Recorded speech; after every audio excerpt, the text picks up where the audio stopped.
Saludos, bienvenidos a tutoriales de Pablo Hidalgo. En este tutorial número 51 les presentaré el tema Tecnologías de Data Center, VXLAN. En este video les presentaré el tema de VXLAN. Esta tecnología de overlay es utilizada en data centers para alojar múltiples inquilinos o tenants, manteniendo el aislamiento entre sus redes. Asimismo, es posible utilizar VXLAN como método de conexión entre data centers remotos, o por sus siglas en inglés, Data Center Interconnect DCI. Este video está dirigido a profesionales de tecnologías de la información y de redes que estén a cargo de data centers. El tema de VXLAN es ahora también parte del examen DC Core de Cisco, el cual es requisito para obtener la nueva certificación CCNP Data Center. En mi canal Pablo Hidalgo Tutoriales pueden encontrar videos de diversos temas de tecnología, incluyendo automatización mediante Python y APIs, telefonía IP y protocolo SIP, seguridad en redes de datos con OpenSSL y preparación para diversos exámenes de Cisco de CCNA y CCNP. Los invito a que lo visiten y se suscriban. En un data center moderno, debido al uso de la virtualización, un servidor físico ahora va a contener varias máquinas virtuales o VMs, cada una con su propia dirección MAC. Una técnica que se puede utilizar para aislar las máquinas virtuales de diferentes inquilinos es utilizar VLANs. El VLAN ID de 12 bits se utiliza en las tramas Ethernet para dividir la red física en dominios de broadcast. Con 12 bits se puede tener un máximo teórico de 4096 VLANs, de las cuales 4094 son utilizables. ¿Qué pasaría si dos inquilinos desean utilizar el mismo número de VLAN al mismo tiempo? ¿Qué pasaría además si los inquilinos requieren usar múltiples VLANs cada uno, sabiendo que tenemos un límite de 4094 VLANs utilizables? Y si además varios de los inquilinos del data center requieren utilizar las mismas direcciones IP. Finalmente, para el caso de un data center alterno, ¿cómo podríamos estirar esas VLANs para interconectar equipos en ambos sitios cuando los proveedores de servicio lo que nos dan son servicios de capa 3 o servicios enrutados? Para proponerles una solución a las preguntas anteriores, vamos a utilizar los conceptos de overlay contra underlay. Una red overlay es una red virtual que funciona sobre una red física o underlay o de transporte. A manera de ejemplo, tenemos acá dos switches capa 2 que están a la izquierda y a la derecha del diagrama, interconectados por una serie de routers que están en medio. En nuestro ejemplo, esto es nuestra red de transporte, serían los 3 routers de color verde.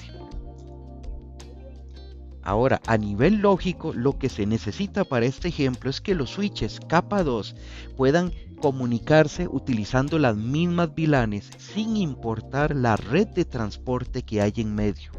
Por eso, en lugar de los routers, ahora simplemente hay una nube que de alguna forma permite estirar esas VLANs y de esa forma un switch logra llevar esas VLANs hasta el otro switch. Tecnologías de overlay han utilizado probablemente túneles GRE, DMVPN, túneles IPsec, tecnologías como SD-WAN, SD-Access y finalmente VXLAN. Todos estos son ejemplos de tecnologías donde tenemos una red lógica overlay que está siendo transportada por una red física o underlay. En este video pues me voy a concentrar en la última de estas, que es VXLAN. Las VXLAN fueron definidas formalmente en el RFC 7348, que fue emitido en el año 2014. Las VXLANs consisten en un overlay de capa 2 o direcciones MAC operando sobre un underlay o red de transporte que es capa 3, específicamente sobre datagramas UDP encapsulados en paquetes IP. Dicho de otra forma, las VXLANs consisten en crear túneles que van a transportar tramas capa 2 viajando sobre una red de transporte que es capa 3. Cada overlay o túnel se denomina un segmento de VXLAN. Y el objetivo es que aquellas máquinas virtuales de un data center que estén en el mismo segmento de VXLAN solo se puedan comunicar con otras máquinas virtuales que estén en ese mismo segmento de VXLAN. Quiere decir que necesito que me brinde aislamiento entre VXLANs.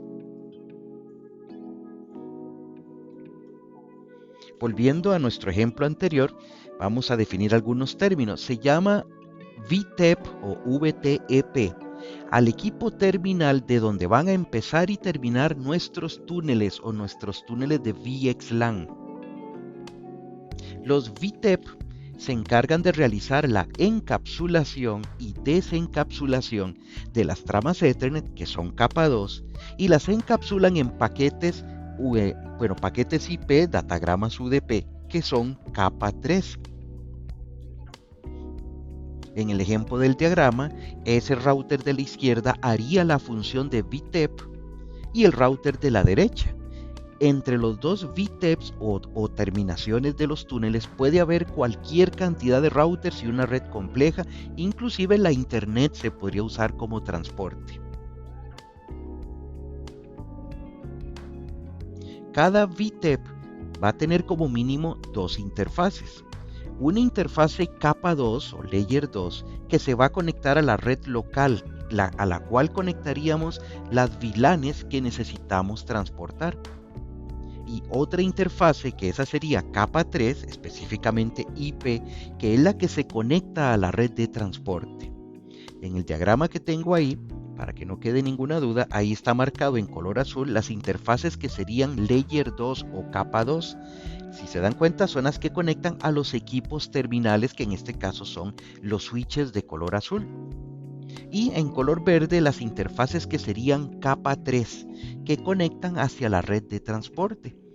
El equipo terminal o VTEP va a ser la frontera entre nuestras VLANs capa 2 y la red de transporte que es capa 3. Cada segmento de VXLAN se va a identificar mediante un VXLAN Network Identifier o VNID de 24 bits de tamaño. Gracias a que tenemos 24 bits, en teoría podríamos tener 2 elevado a la 24 VXLANs, lo cual es más de 16 millones de VXLANs diferentes. La trama original capa 2 se le va a agregar un encabezado VXLAN donde se va a ubicar el VNID o identificador de VXLAN y luego se encapsula en datagramas UDP. Aquí tenemos representado de una forma muy conceptual la trama capa 2 original. Esa trama capa 2 le vamos a agregar un encabezado de VXLAN y dentro de ese encabezado va a ir nuestro identificador de VXLAN. Y luego esa trama capa 2 con el encabezado VXLAN se encapsula en encabezados UDP, en datagramas UDP. El IANA le reservó el puerto UDP destino 4789 para ser utilizado en aquellos datagramas que estén transportando VXLAN. Finalmente, ese datagrama UDP se encapsulará en paquetes IP. La dirección IP destino de ese paquete podemos tener dos casos, que sea una dirección de unicast. En este caso representa la dirección de un único VTEP destino. pero también podría ser una dirección de multicast, la cual se utiliza para poder manejar tramas de broadcast, como por ejemplo los ARP request. En el mundo de las VXLANs, todo lo que sea broadcast en el mundo capa 2 es convertido en multicast en el mundo de capa 3 para evitar inundaciones de tramas sin control. Ahí ya tenemos entonces completo todo el procedimiento de encabezado del paquete IP que va a contener el datagrama UDP, que a su vez va a contener la trama capa 2 con el encabezado de VXLAN. Vamos a ver a continuación ahora un escenario que me encontré en una guía de configuración de VXLAN de un fabricante que se llama Aruba. Quiero aclarar que el fabricante Aruba no me está patrocinando en este video, pero si me está escuchando alguna persona y lo quisieran hacer, pues con mucho gusto se podrían comunicar conmigo. En este primer escenario estamos representando dos data centers, un data center el que está a la izquierda y otro data center que está a la derecha, y van a interconectarse con una red pública pero que es capa 3, una red que es enrutada. Esa red podría ser perfectamente conexiones de MPLS capa 3 o hasta podría ser la misma internet. Y en este ejemplo lo que se desea es que los equipos del data center de la izquierda que están en VLAN 10 se puedan comunicar con los equipos de esa misma VLAN 10 pero del otro data center, el que está a la derecha.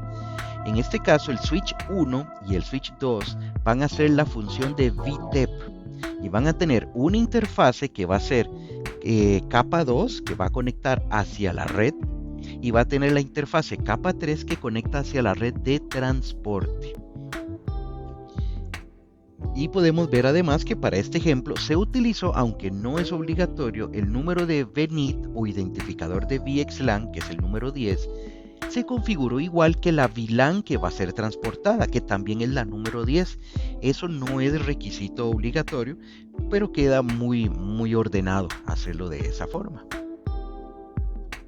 En este segundo ejemplo, que es una extensión del ejemplo anterior, que de nuevo también lo tomé de este manual de configuración del fabricante Aruba, es el mismo ejemplo de dos data centers, pero muestra cómo es posible transportar varias VLANs del data center de la izquierda y que se puedan comunicar con equipos de esas mismas VLANs en el data center de la derecha. En este ejemplo están transportando las VLANs 10 usando la VXLAN con el VNIT 10 y la VLAN 20 utilizando el VNIT 20, que de nuevo no es obligatorio que los números de identificador de VXLAN sean igual al número de VLAN, pero si fuera posible, pues el diseño queda muy ordenado. Conclusión, les presenté los conceptos fundamentales de VXLAN y la terminología que se utiliza para esta tecnología. ¿Qué les pareció este video? ¿Les gustaría ver más temas de data center como Storage Area Networks, hablar de Fiber Channel, de eSCSI? Si les parece, me pueden dejar su parecer en los comentarios. Asimismo, les dejo por acá también el enlace para que se puedan suscribir al canal y otras listas de reproducción que podrían ser de su interés. Muchas gracias por su atención.